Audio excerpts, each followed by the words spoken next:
अब से करीब 2 साल पहले अक्टूबर 2019 में भारतीय अंतरिक्ष अनुसंधान संस्थान के वरिष्ठ वैज्ञानिक एस सुरेश की संदिग्ध परिस्थितियों में हैदराबाद में मौत हो गई।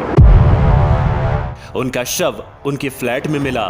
वे इसरो के बालंगर स्थित नेशनल रिमोट सेंसिंग सेंटर में कार्यरत थे। पुलिस ने उनकी हत्या की आशंका जताई, लेकिन दोस्तों, देश के महत्वपूर्ण कार्यक्रम से जुड़े वैज्ञानिक की मौत का यह कोई पहला मामला नहीं था। इसके पहले महज 4 साल के अंदर में देश के 11 बड़े ऐसे वैज्ञानिकों की रहस्यमय तरीके से मौत हो गई, या यूं कहें कि हत्या कर दी गई, जो या तो परमाणु कार्यक्रमों से जुड़े थे या फिर अंतरिक्ष कार्यक्रमों से। इसका खुलासा एक आरटीआई के जरिए हुआ। हैरानी की बात है कि उस वक्त की यूपीए की सरकार ने इन मौतों की सही वजह पता करने की कोई जरूरत नहीं समझी। साथ ही मीडिया ने भी इस खबर को एक तरह से दबा दिया। दरअसल देश के महत्वपूर्ण कार्यक्रमों से जुड़े वैज्ञानिकों की मौत का यह सिलसिला काफी पुराना है, जिसकी शुरुआत 1966 में होमी जहांगीर भाभा की मौत से शुरू हुई थी। भाभा की मौत के 5 साल बाद ही 1971 में विक्रम साराभाई की रहस्यमय तरीके से मौत हुई। होमी भाभा जहां देश के परमाणु कार्यक्रम से जुड़े थे, वहीं विक्रम साराभाई भारत के अंतरिक्ष कार्यक्रम का नेतृत्व कर रहे थे। एक आरटीआई से इस बात का खुलासा हुआ है कि 1995 से 2015 के बीच, यानी इन 20 वर्षों में भारत के 197 परमाणु वैज्ञानिकों की रहस्यमय तरीके से मौत हुई है, जबकि 1733 के विभिन्न बीमारियों से मृत्यु हो गई थी, जिसमें मल्टीपल ऑर्गन फेलियर, फेफड़ों के कैंसर, लीवर सिरोसिस जैसी बीमारियां शामिल हैं। ऐसा नहीं था कि वैज्ञानिकों की मौत का सिलसिला सिर्फ परमाणु वैज्ञानिकों तक ही सीमित हो। भारत के अंतरिक्ष कार्यक्रम से भी जुड़े वैज्ञानिकों की रहस्यमय तरीके से मौत हुई। आरटीआई से मिली जानकारी के मुताबिक 1995 से 2010 तक इसरो और इससे संबद्ध महत्वपूर्ण संस्थाओं के 684 वैज्ञानिकों की मौत हो चुकी है। इनमें से 387 वे हैं जो इसरो मुख्यालय में कार्यरत थे। बाकी 297 वैज्ञानिक इसरो से संबद्ध अन्य संस्थाओं में काम करते थे। हैरानी की बात यह है कि खुद इसरो को भी नहीं पता कि इनकी मौत की वजह क्या थी। आइए रहस्यमय तरीके से हुई कुछ ऐसी ही मौतों के बारे में जानते हैं जिनकी गुत्थी आज तक नहीं सुलझ सकी है। सबसे पहले बात करते हैं तारापुर परमाणु संयंत्र के वैज्ञानिक नागाराजू एन की। नागाराजू परमाणु संयंत्र के उस हिस्से में काम करते थे जहां पर परमाणु रिएक्टर के लिए फ्यूल बंडल तैयार किए जाते हैं, यानी कि वो जगह जहां पर रिएक्टर के लिए ईंधन तैयार किया जाता है। नागाराजू ने उस हिस्से में सुरक्षा संबंधी कई कमियां पाई, लिहाजा नागाराजू ने 11 फरवरी 2014 को सेफ्टी कोऑर्डिनेटर को एक पत्र के जरिए इन कमियों की जानकारी दी। मगर 1 महीने बीत जाने पर भी कोई कार्रवाई न होने पर नागाराजू ने 23 मार्च 2014 को फिर एक रिमाइंडर भेजा। फिर भी इतने महत्वपूर्ण मामले में किसी के कान पर जूं तक नहीं रेंगी, जिसके बाद नागाराजू ने 3 रिमाइंडर और भेजे। इतना ही नहीं, इस मसले को लेकर उन्होंने चेयरमैन तक से इसकी शिकायत कर डाली, मगर नतीजा ढाक के 3 पात। आखिरकार 23 मार्च 2014 से शुरू हुआ यह मामला 22 जून 2015 को नागाराजू की मौत के साथ खत्म हो गया। 22 जून की सुबह नागाराजू का शव रेलवे ट्रैक पर मिला। बताया गया कि ट्रेन दुर्घटना में उनकी मौत हो गई। संस्थान ने इसे आत्महत्या बता दिया, मगर वहां काम कर रहे कुछ वैज्ञानिकों ने दबी जुबान से संस्थान के दावे को सिरे से खारिज कर दिया। उनका कहना था कि कारण कुछ और है जिसे छुपाया जा रहा है। अब बात करते हैं के जोशी और अभीश शिवम की।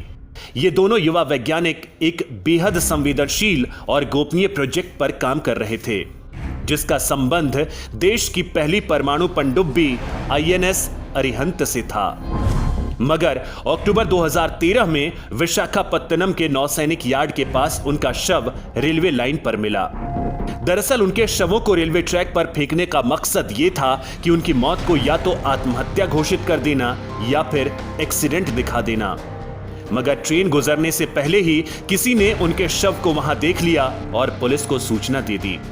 पुलिसिया तफ्तीश में कोई सुराग हाथ नहीं लगा और मामला वहीं बंद कर दिया गया।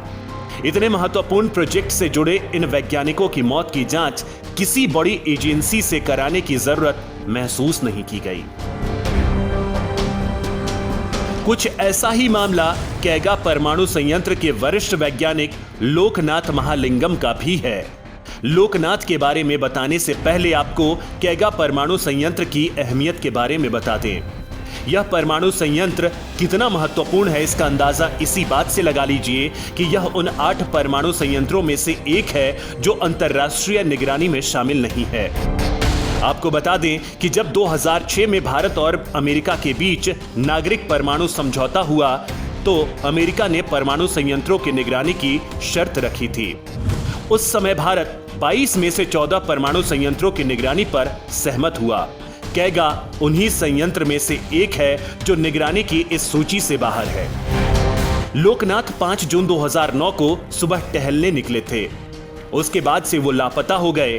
चूंकि उनके पास परमाणु संबंधी कई खुफिया जानकारी थी, लिहाजा प्रशासन ने खोजबीन शुरू की, मगर उनका कहीं पता नहीं चला। थक हार कर नौसेना ने उन्हें तलाशने की जिम्मेदारी ली। आखिरकार 5 दिन बाद उनकी लाश काली नदी में मिली। उनका शव इस कदर सड़ चुका था कि पहचान मुश्किल हो रही थी। जिसके बाद डीएनए टेस्ट से शिनाख्त हुई, तब जाकर पता चला कि लोकनाथ महालिंगम का शव था। उनकी मौत कैसे हुई ये आज तक रहस्य बना हुआ है। अब बात करते हैं उमंग सिंह और पार्थ प्रतीक की। ये दोनों बार्क के रसायन वैज्ञानिकों के 10 सदस्यों वाली टीम का हिस्सा थे। 30 सितंबर 2009 को रेडिएशन एंड फोटोकेमिस्ट्री लैब में अचानक आग लगने से दोनों की मौत हो गई। जब यह हादसा हुआ तो इस 10 सदस्यीय टीम में से सिर्फ यही दोनों वहां प्रयोगशाला में मौजूद थे। वहां पर आग कैसे लगी यह एक बड़ा सवाल है, वह भी उस प्रयोगशाला में जो हाई सिक्योरिटी जोन में आता है। दूसरा सवाल यह भी है कि प्रयोगशाला में कभी ऐसी चीज नहीं रहती थी जिससे आग लगने की संभावना हो।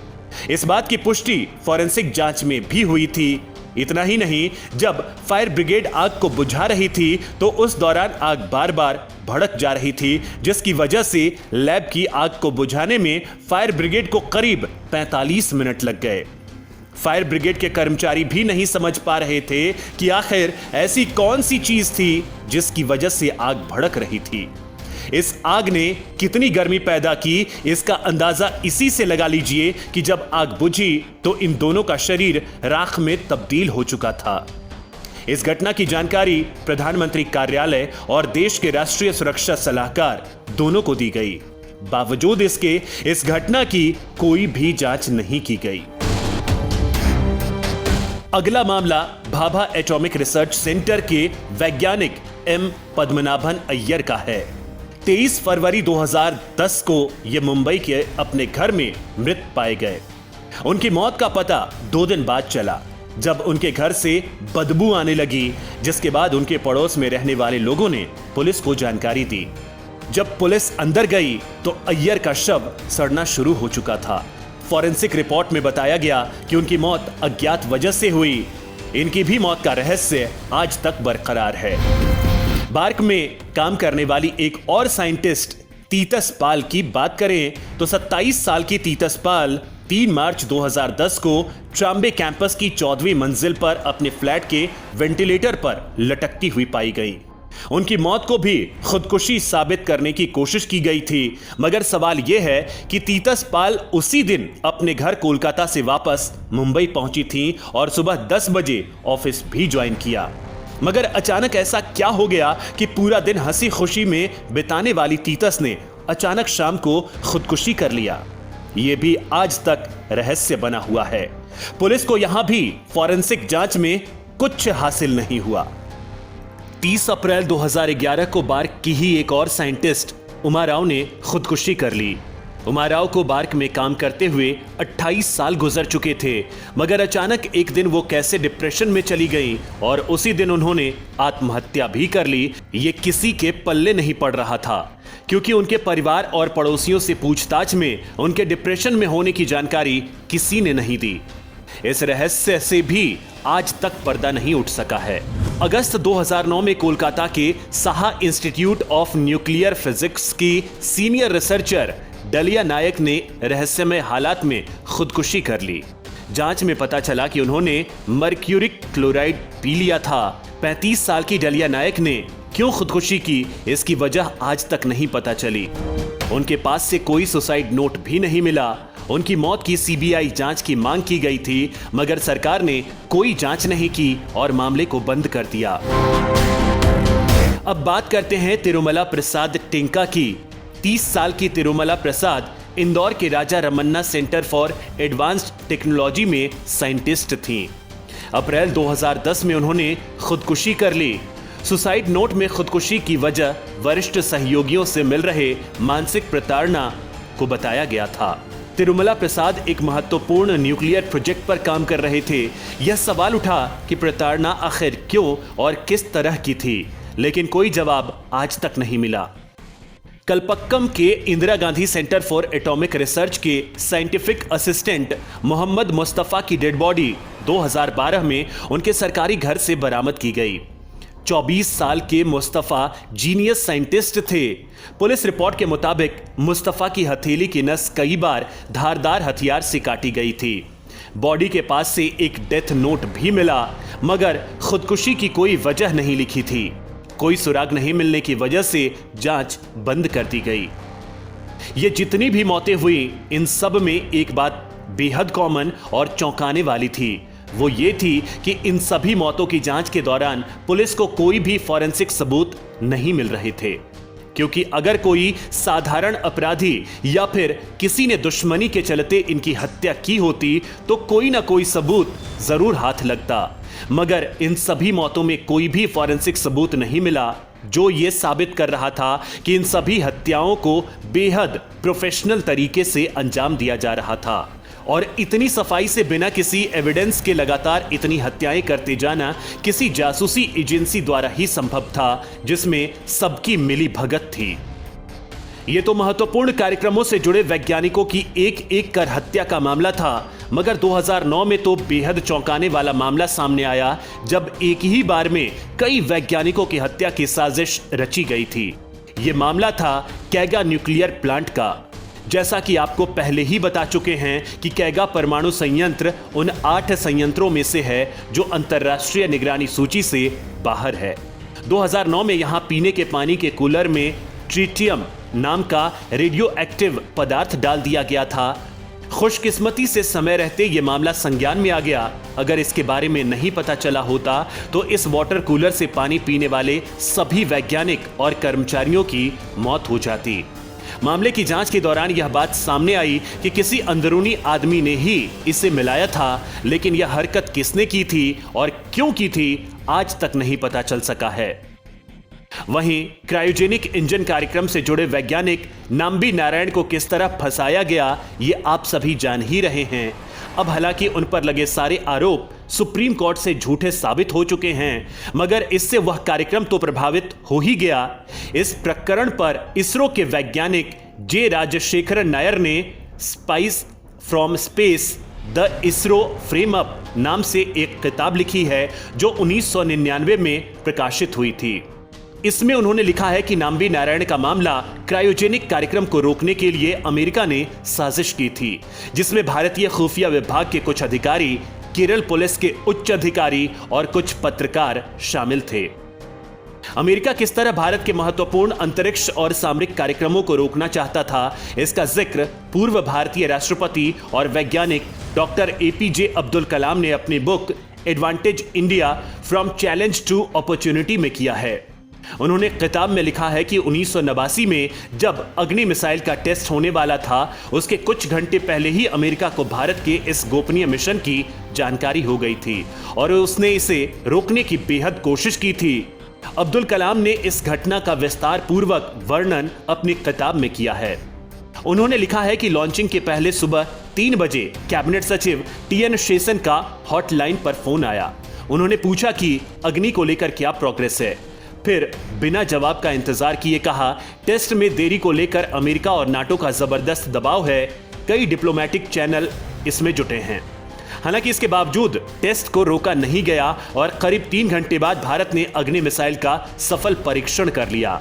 अब तो आप समझ ही गए होंगे कि किस तरह बाहरी शक्तियां शुरू से ही देश के उन सभी महत्वपूर्ण कार्यक्रमों को रोकने की कोशिश करती रही हैं जो किसी न किसी तरह परमाणु क्षमता हासिल करने से जुड़ी हों, या अंतरिक्ष कार्यक्रम से जुड़ी हों, या फिर सामरिक क्षेत्र के किसी महत्वपूर्ण प्रोजेक्ट से जुड़ी हों। इससे यह साबित होता है कि इन सभी वैज्ञानिकों की मौत के पीछे भी कोई ना कोई गहरी साजिश है जिसका खुलासा जरूर होना चाहिए। तो दोस्तों, कैसा लगा हमारा ये वीडियो हमें जरूर बताइएगा। नमस्कार।